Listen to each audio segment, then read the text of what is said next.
story of the three angels, it's a simple story. And what it is, Candy and I had, this is my wife Candy, we had custody of, we were foster parents for 3 children.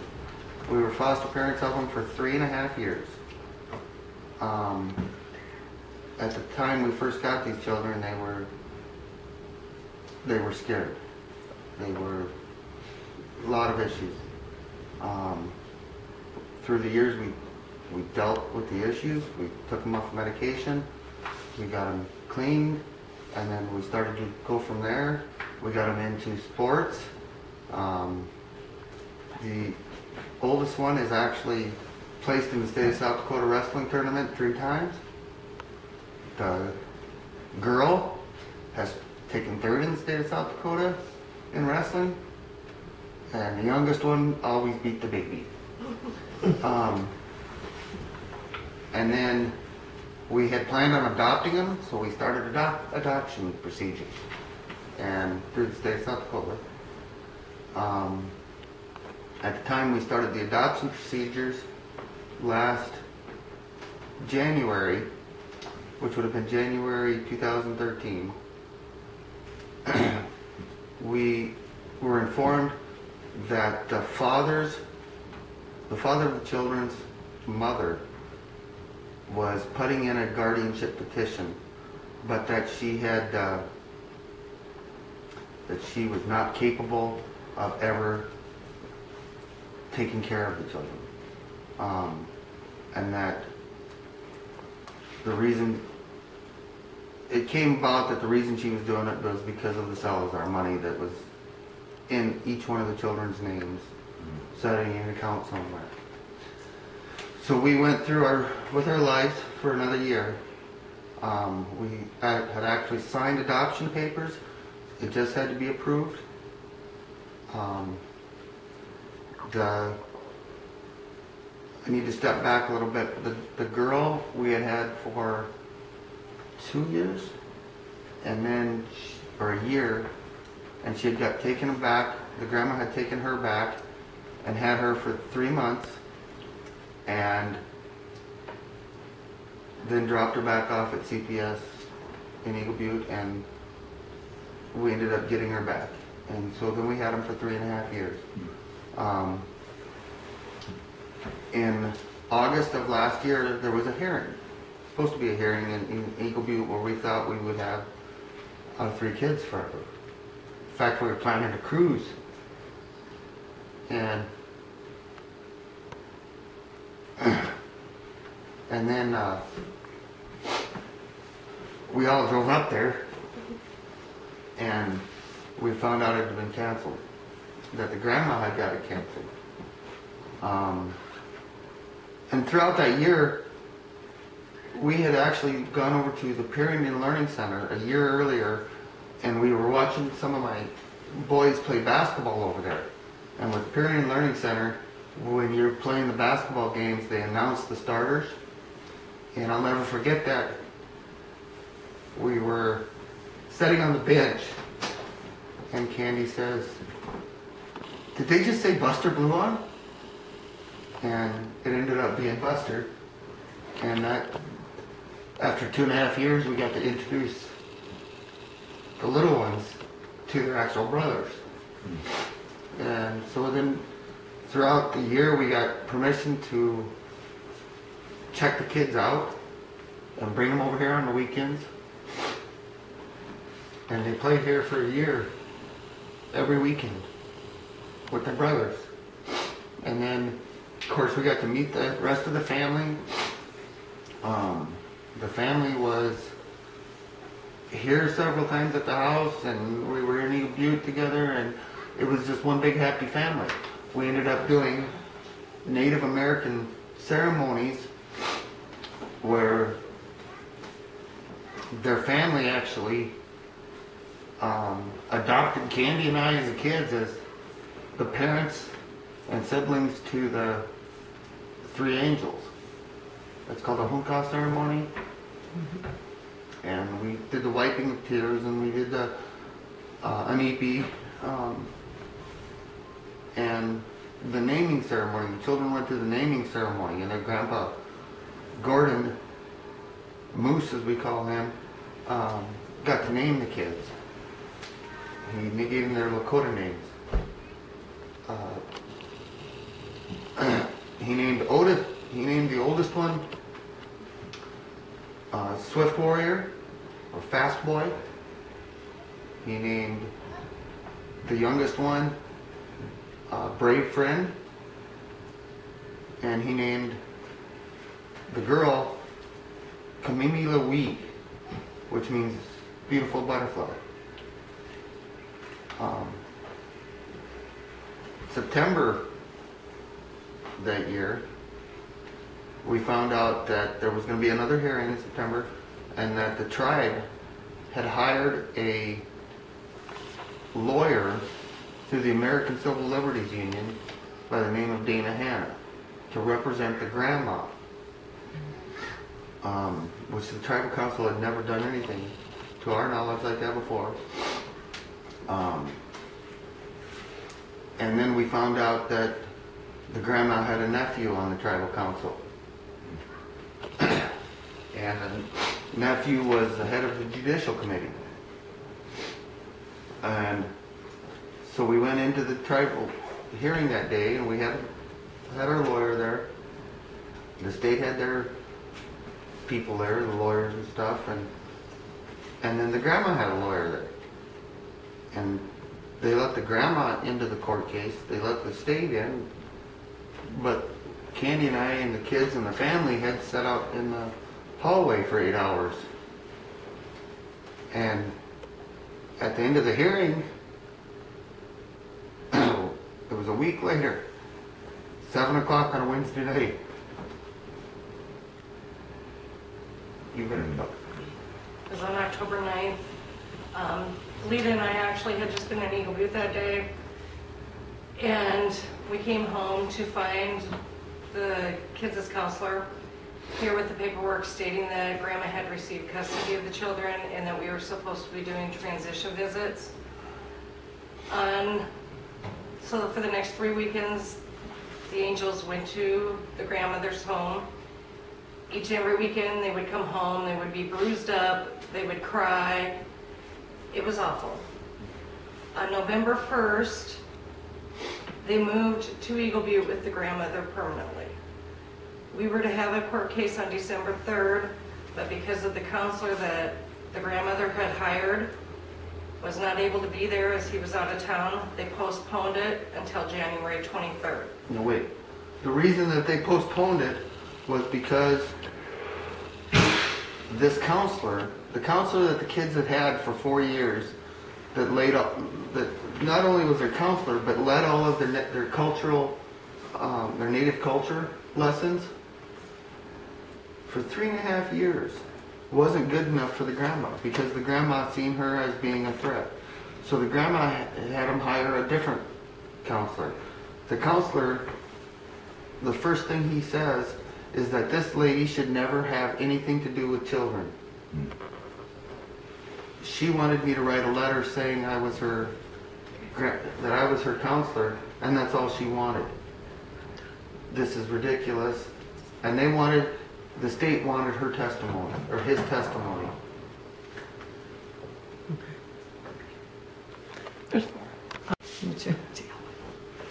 Okay. In the September hearing, the maternal grandmother, the maternal aunt, the maternal grandfather, and the mother all testified that they wanted the children left with us. The courts ignored this. When we went to court for the final court on January 23rd, the courthouse was full of many, many family members. There were probably 50 of us. We said a prayer. The only ones that were allowed in the courtroom was DSS and the grandmother and the guardian ad litem that they had hired for the children. Well, let's go back. So then they postponed the December 3rd hearing, and it was supposed to be held like December 16th. In the meantime, we got word, and December and January we had 2 visits. with the kids. 1 hour each for the entire family in a room the size of this living room. The first visit, the grandma was there to pick them up. She sat in her car.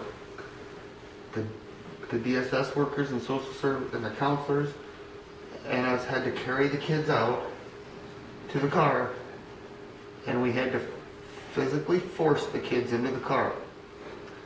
And then grandma sat in the car the entire time, and we had to put them on top of garbage in the back seat. And the grandma sat in the car yelling at them to shut up. And it took a long time and a lot of people to pry each one of those kids off of us. And if you want something hard, have 3 kids with their arms reaching out the windows or through the doors trying to get to you. Screaming, "Don't leave me." No, LaShawn knows, but the dad he's not a good person. Okay. And do I hold that against him? No, but what I hold against him is everything he did to his children. And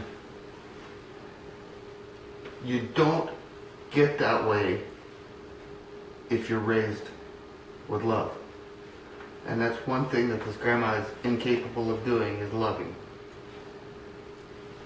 And so to watch these kids who come from, if they were cold, they got warm. If they were hungry, they got fed while they were here. And then to go up there, I felt like I did him an injustice by caring for him for 3.5 years. Now the grandma had done things like not bathed them in a month. Had made them stand outside with no shoes on in the wintertime. They were found blocks away by another family member cuddled behind a house in the middle of the winter. She would make some kind of pies, and she would go up to the grocery store in Eagle Butte, and she would stand inside and have the little ones selling the pies to whoever came by. And as soon as she sold one, she would run out and take the money from them and go back inside. And it was just one thing after another, after another. There was bed bugs. They were covered with bites. They were covered with tick bites or bed bug bites and cockroach bites. And when they left here, October 31st this year, we got to spend Halloween here in Pierre. The entire family came down. We actually went over to Farm Island and did treating over there. And then on November 1st, they took the kids and they took 2 van loads of new clothes and toys. And then the next week they come back and got the bikes and stuff. And they took them up there and they put them in a one bedroom house that had been condemned by the reservation for sewage backup. There was 4 children, my 3 angels, another child, another brother, and then the grandma, all living in this house.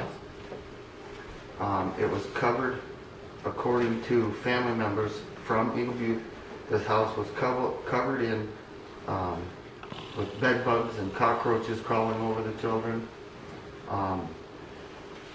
And then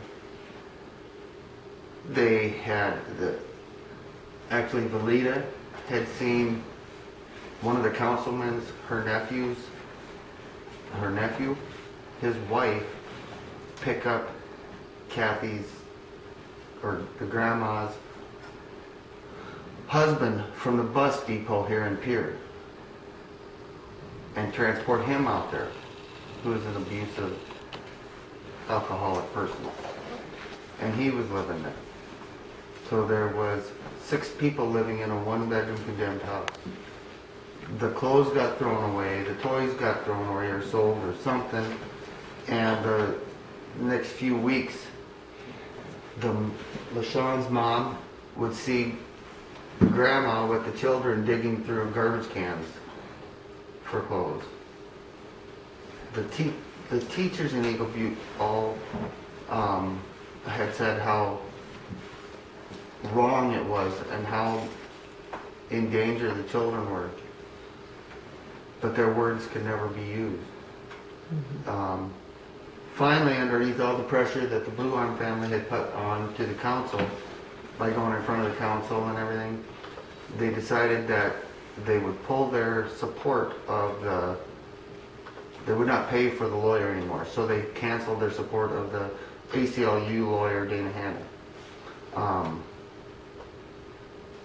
And they appointed a guardian ad litem. Now, guardian ad litem, in my eyes, from what I've been told, is supposed to be somebody that goes in to a certain case. They look at everything that's involving the children, and they make their best assumption to the court on what's best for the children. They have no predetermined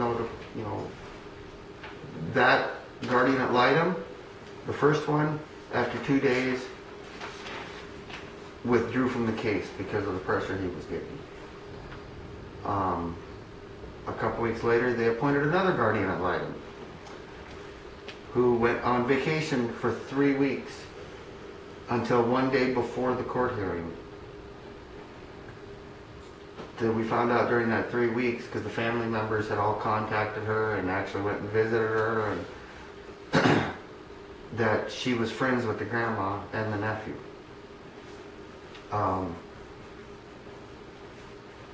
At the first visit, or the first visit, was the first or the second? One of the visits we had there at DSS, the kids were in such bad shape that the 4-year-old I had noticed him kind of walking bad, and then he come up and sat on my lap and was playing twice.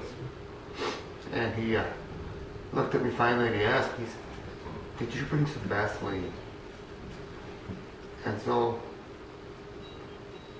we actually went out in the hallway with the DSS workers, and his private area was completely raw and skin off, and so the DSS workers and us cleaned it up the best we could, and they found some Vaseline, and we put Vaseline on it and stuff. And then we find out the next day that the grandmother had went to council complaining that everybody was playing with him. Instead of protecting him, we were playing with him. In the last visit we had in January, we were informed by DSS that we were not allowed to take pictures of the children because of the poor shape they were in. Now, after having kids for 3.5 years, you go through all this fight, and they tell you this is the last time you'll probably be able to see the kids, and they wouldn't let you take any pictures.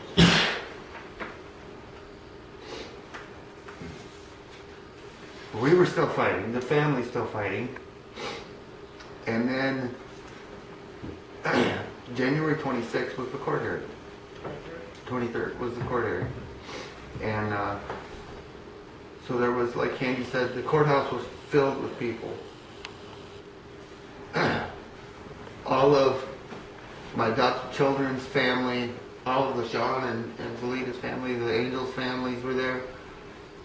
They were praying in the courthouse. There was petitions going on to get the kids out of the abuse.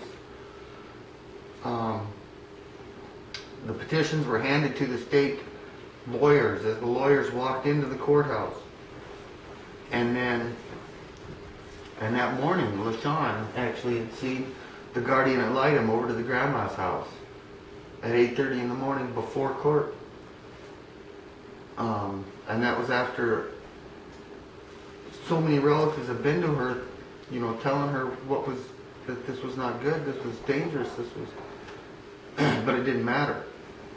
And then at courthouse that day, of course nobody was allowed to go into the courtroom. There was 2 counselors that were subpoenaed. There was 2 teachers that were subpoenaed from Eagle Butte. None of those voices were allowed to testify because the guardian ad litem that they hired went into court not as a guardian ad litem, but as the grandma's lawyer. And the night before, Valita got a call, we got a voice message on our phones that she had, you know, from her. And it was from the child prosecutor the night before the court case, telling Valita how the court case was going to end up, and that don't even worry about coming up because this is what's going to happen. So they go into court. The guardian ad litem, who's there to protect as a voice for the children, ends up being the grandma's lawyer. They throw the state of South Dakota out as a party to the case and make them witnesses to the case.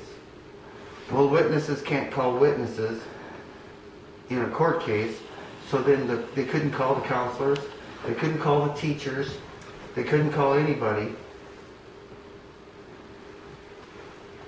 And we sat out in the hallway till 10 after 5 that night, Eagle Butte time, until they closed up the courthouse, and had to chase us out. Because everybody that was in that courtroom went out the back door and didn't tell the family what was going on. You did not mention, but in January, the DSS worker that had been in the kids' worker for years, the guardian ad litem had him removed and they appointed a new DSS worker because the grandmother didn't like him. Now I'm going to tell you that there are 2 people in this whole thing that I will never be able to repay for the amount of effort that they put into trying to save these kids. And that's nobody in this, nobody here. It's people that I can't mention that I will always be indebted to for as much as they cared for those kids.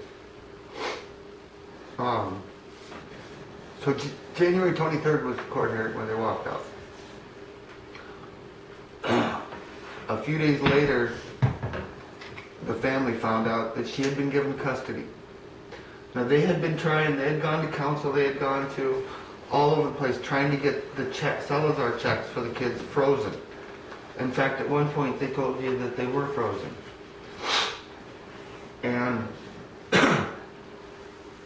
then they found out that the grandmother had gotten custody, that the grandma had gotten in the next day and gotten the Salazar checks. She bought a van that week with their money. And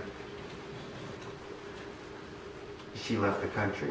She pulled the kids out of school and she went to California. She bailed the father out of the Los Angeles jail and they're living in California now. It took us months to find them.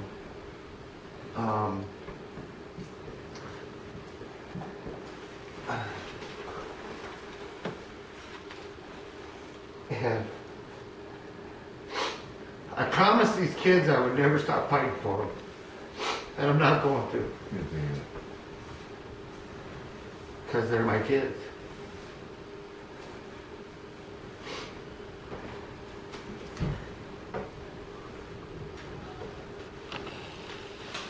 Okay. Well, you can stop.